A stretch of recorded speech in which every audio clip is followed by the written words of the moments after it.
Maayong adlaw din sa inyo guys. Ako din si Alan og karon itorta mo sa ako ang vlog. First day of work immersion. Mao ni amo ang gibuhat. Amo ang gilimpyuhan ang amo ang training base para walay mamuyo na delikado na mananap og sa pagkahapon kay niadto mi sa amo ang worksite para maglimpyo sa materialis na amo ang gamiton sa pagwiring.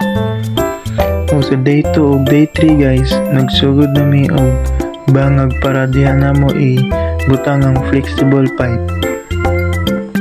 Tapos sa day 4, habang nagahulat mi sa materialis, nagplano mi kung unsay buhaton.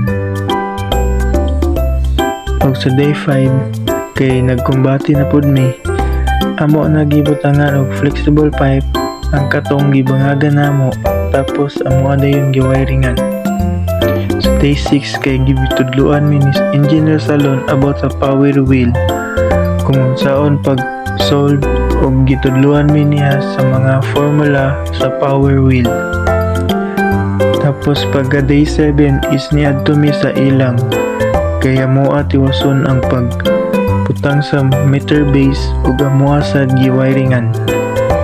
Sa day 8 kay nagdala og duha ka electric fan sira luto, tapos amoa giayo. Tapos sa day 9 guys kay nag teamwork mi, amoa gipurmahan ang pedestal, tapos amoa gibuhusan.